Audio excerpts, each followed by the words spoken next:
12주차 일과입니다. 지난 시간에 이어서 역공급 사설 관련된 얘기 계속하도록 하겠습니다. 오늘 할 얘기는 이제 역공급 사설의 디자인과 관련된 건데요. 이 디자인 이슈를 우리가 공부하기 위해서는 역공급 사설과 관련된 구성 요소에 대해서 먼저 알아볼 필요가 있겠습니다. 그래서 구성 요소는 5가지가 있는데요. 그 구성 요소라는 게 결국은 뭐냐면 정상적인 이제 공급 사슬로 갔다가 이제 반품이 되지 않습니까? 그래서 반품부터 시작되는 그 거꾸로 돌아오는 그 경로 있죠? 예, 그게 이제 그 구성 요소가 되겠는데요. 5가지가 있습니다. 첫 번째는 물론 이제 반품과 관련된 거죠. 그래서 여기 이제 중고 제품 취득이라고 이렇게 되어 있는데 여기서 이제 중요한 거는 뭐냐면 이 반품이 이루어지는데 그 반품 관리가 제대로 돼야 된다는 거죠. 예를 들어서 이제 품질 관리가 잘못되면은 반품 간에 품질 차이가 커서 효율적인 재생산이 불가능한 경우가 있다는 거죠. 그래서 이 반품 수집할 때도 굉장히 그 신중하게 해야 되는데 이때 중요한 게 뭐냐면 소매상이나 유통업자와 밀접하게 협력하는 거 이게 이제 중요하다는 거죠. 두 번째는 이제 역 로지스틱스입니다. 이게 이제 반품이 수집되잖아요. 그러면 검사, 분류, 처분하는 시설로 이제 수정이 필요한데 이때 이제 중요한 게 뭐냐면 이게 취급 방법 이런 것도 중요하고요. 그 다음에 스피드 뭐 이런 것들이 중요하거든요. 일단은 그 반품이 이루어지면은 그 반품을 제대로 이제 처리를 해야 되지 않겠습니까? 그래서 무슨 재생산 이용한다든지 아니면은 다시 정상적인 공급 사슬로 돌린다든지 뭐 여러 가지 그 결정들이 이루어져야 되는데 이때 중요한 게 뭐냐면 여기 뭐 예를 들어 놨습니다만은 부피가 큰 타이어와 작고 부서지기 쉬운 카메라는 그 취급 방법이 달라야 된다는 건 뭐 이거는 당연한 얘기고요. 그 다음에 그 스피드가 중요한데 왜 이 스피드가 중요하냐면 반품 가치와 관련된 거예요. 그러니까 어떤 반품의 경우에는 가치가 굉장히 빨리 하락하는 경우도 있고 그렇지 않은 경우도 있거든요. 그래서 이런 것들이 이제 고려가 돼야 된다는 거죠. 그리고 또 하나 뭐 역 로지스틱스 이거를 꼭 그 기업에서 할 필요는 없겠죠. 이걸 전문으로 하는 업체도 있습니다. 그래서 이거를 아웃소싱하는 것도 고려를 해야 되겠죠. 세 번째가 이제 검사 및 처분입니다. 그래서 이 반품에 대한 검사, 분류, 그 다음에 뭐 등급 부여를 한다든지 이거는 굉장히 시간이 많이 소요되는 그런 작업이고요. 이게 또 비용이 많이 듭니다. 근데 여기 한 가지 이제 고려할 거는 뭐냐면 만약에 일정 수준의 품질을 가진 반품만 처리 대상으로 하면은 이게 이제 수량도 작아지고 거기에 들어가는 이제 비용 이런 것들도 굉장히 절감이 될 수 있거든요. 그래서 반품 프로세스에서 가능하면 이른 단계에서 그 처분이 내려져야 돼요. 그러니까 어느 수준 이상만 뭐 처리를 한다든지 뭐 이런 결정이 있죠. 이런 결정이 내려져야 된다는 거죠. 아까도 얘기했지만 이렇게 되면 로지스틱스 비용 전체가 절감될 수 있고 또 재생산 제품이 시장에 신속하게 이제 출하할 수 있다는 그런 장점이 있다는 겁니다. 그 다음에 네 번째는 이제 수리와 관련된 건데요. 반품으로부터 부품을 추출해서 재사용한다든지 혹은 재판매를 위해서 완전하게 재생산을 해서 가치를 얻을 수가 있죠. 그런데 한 가지 유의할 거는 뭐냐면 수리나 재생산은 반품의 시기나 품질이 불확실해서 전통적인 생산보다는 예측하기 힘든다는 그런 점이 있다는 거죠. 따라서 생산의 변동 및 비용을 최소화하기 위해서는 될 수 있으면 사슬의 이른 단계에서 반품의 처리에 대한 의사결정이 이루어져야 된다는 겁니다. 그다음 이제 마지막으로 유통 및 판매와 관련된 건데요. 재생산 제품에 대한 수요는 오리지널 구매자뿐만 아니라 다른 시장의 새로운 소비자일 수도 있다는 거죠. 따라서 재생산 제품을 낮은 가격에 구입하려는 소비자를 목표 시장으로 하는 게 이제 도움이 된다는 거고요. 결론적으로 얘기하면은 역공급 사슬의 성공적인 기업은 역공급 사슬을 전방 공급 사슬과 밀접하게 통합하는 closed loop 시스템을 창출하는 기업이라는 겁니다. 그러니까 전방 공급 사슬하고 옆 공급 사슬이 이렇게 하나의 루프를 이루고 있는 거죠. 폐쇄 루프요. 그래서 뭐 예를 들면은 제품의 디자인이나 생산에 대한 의사 결정 시에 이미 재생산이나 수리를 고려하는 경우가 여기에 이제 속한다는 거죠. 이런 것들 미리 계획을 한다는 겁니다. 자, 요공급 사슬 디자인이 있어가지고 가장 중요한 부분이 아마 이 부분일 것 같아요. 그래서 중앙 집중적 역공급 사슬 형태를 가질 것인지 아니면 분산된 역공급 사슬 형태를 구축할 것인지 이제 이게 중요한 의사결정이 될 건데요. 그러니까 블랙본이 뭐라 그랬냐면은 이러한 그 역공급 사슬 형태는 반품의 한계 시간 가치에 따라 이제 결정돼야 된다 이렇게 얘기를 했습니다. 한계 시간 가치가 무슨 의미냐면 시간이 이제 지나면서 가치가 하락하는 부분이 어느 정도 되는지 그거를 나타내는 건데요. 그래서 한계 시간 가치가 높다는 거는 시간이 경과함에 따라서 가치 하락이 빠른 걸 의미하는 거고 낮다는 거는 시간이 경과해도 반품의 가치가 유지되는 것을 의미합니다. 그래서 반품의 한계 시간 가치가 높은 경우에는 대응성이 좋은 역공급 사슬 형태가 적합하고 반대로 반품의 한계 시간 가치가 낮은 경우에는 대응성보다는 효율성이 높은 역공급 사슬 형태가 적합하다는 거죠. 그래서 결론적으로 역공급 사슬 형태 선택은 결국은 스피드와 비용을 이제 고려해서 결정이 된다는 겁니다. 스피드가 중요한 경우에는 대응성 있는 역공급 사슬을 선택해야 되고 비용 절감이 중요한 경우에는 효율적인 역공급 사슬을 선택해야 되겠죠. 그러면 여기서 말하는 효율적인 역공급 사슬은 뭐냐? 이거는 중앙 집중적인 역공급 사슬을 말합니다. 그래서 반품이 이제 한 곳에 모아지고 거기서 반품에 대한 검사하고 평가가 이루어지는 거죠.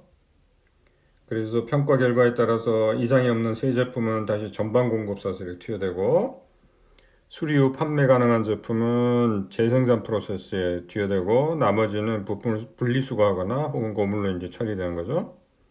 이거는 비용을 최소화하기 위해서 이제 디자인되는 그런 역공급 사슬 형태이고요. 문제는 뭐냐면 시간상으로는 조금 이제 지연이 일어난다는 거죠. 그래서 이게 이제 중앙 집중적 역공급 사슬을 그림으로 나타내는 게 되겠습니다. 중앙 집중적 역공급 사슬은 아까도 얘기했지만 한 곳에 모이게 됩니다. 반품이. 그래서 반품은 물론 이제 소매상이 받아가지고 소매상이 이제 중앙으로 보내게 되면 중앙에서 이제 평가가 이루어지죠. 그래서 뭐 재판매를 하든지 재생산이 이루어지든지 뭐 부품 회수를 하든지 폐기를 시키든지 그러한 이제 결정이 이루어지게 되겠습니다.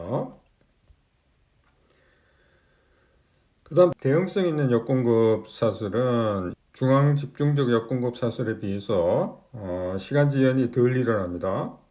그래서 시간상의 이점을 이제 얻게 되는 그런 형태인데요.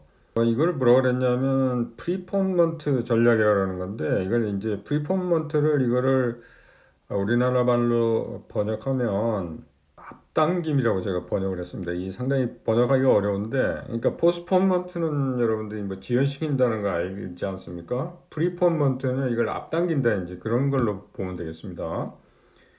그래서 반품을 중앙으로 보내게 되면 아무래도 이제 지연이 일어나잖아요. 그러니까 그렇게 하지 않고 아예 소매상이 판단해서 처리하는 방법을 얘기를 합니다. 그래서 이 경우에는 소매상이 전방 공급 사슬에 바로 투여될 것과 재활용할 것을 가려내어 처리하고 검사가 필요한 반품만을 검사 및 평가 장소로 보내서 수리 후 판매할 것인지 아니면 부품을 분리수거할 것인지 이제 결정하도록 하는 거죠.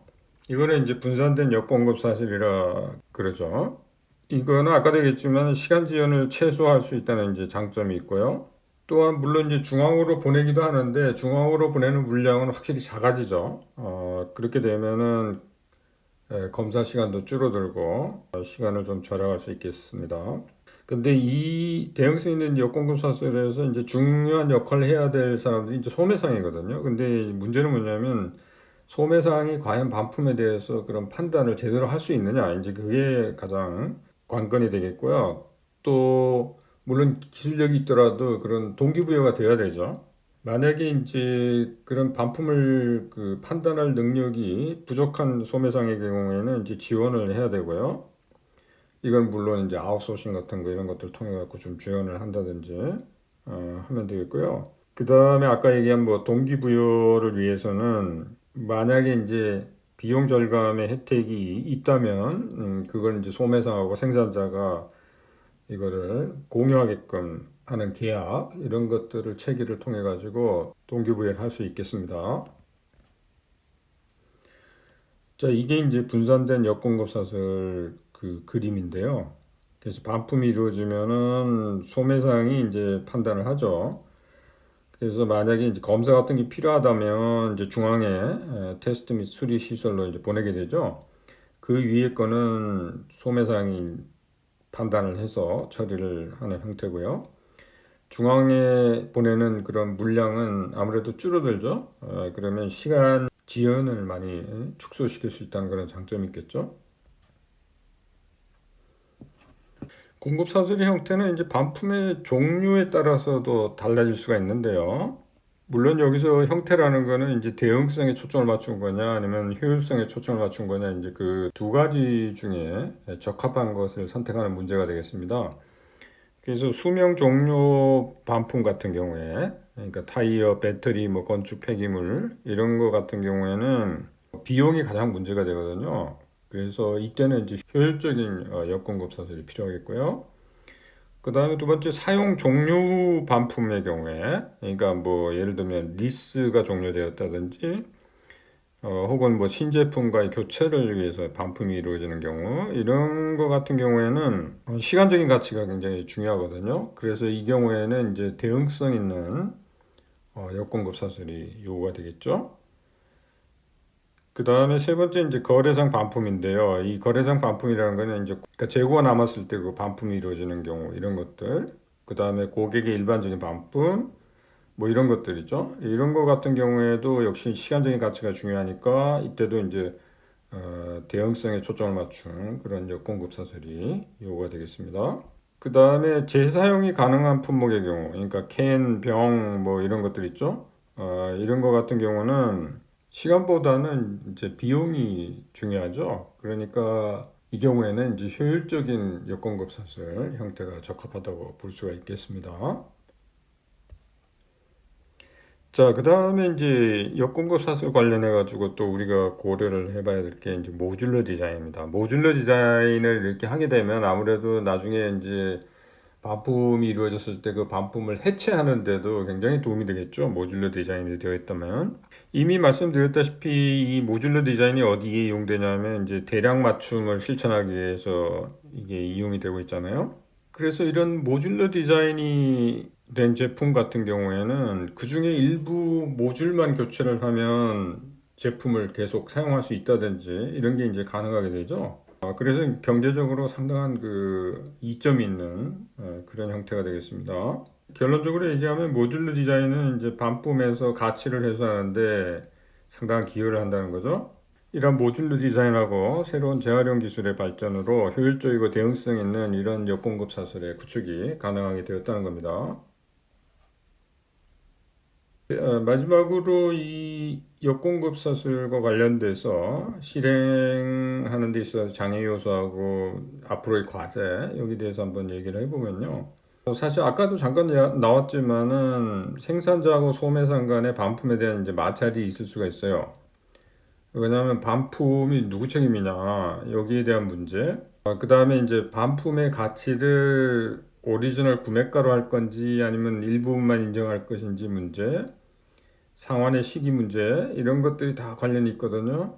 근데 이러한 문제에 대해서 마찰을 일으킬 게 아니고 서로 파트너십 관계 구축을 통해 가지고 이거를 서로 협력을 해야 되겠죠. 두 번째는 반품 프로세스에 대한 정보의 결여입니다. 이게 이제 역공급 사슬을 모니터할 수 있는 시스템이 없이는 역공급 사슬의 운영이 잘 되어가고 있는지 모르게 된다는 거죠. 그러면은 자동적으로 이제 반품 관리 이런 것들이 제대로 될 수가 없죠. 따라서 이런 이제 시스템 구축 이런 것들이 중요하다고 할 수 있겠습니다.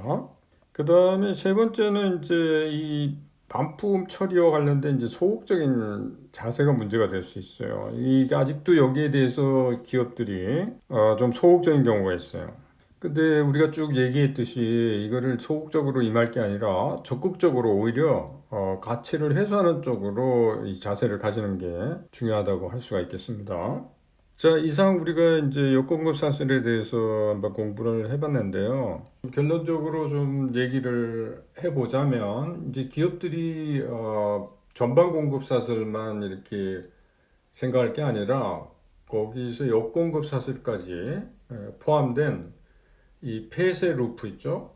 크로스드 루프 공급 사슬을 고려를 해야 되고요.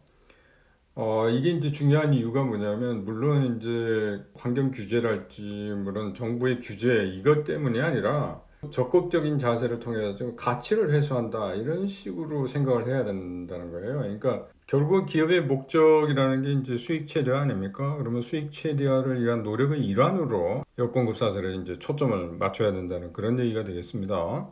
자, 그러면 오늘로써 여권급 사슬에 대한 얘기는 마치도록 하겠습니다. 수고했습니다.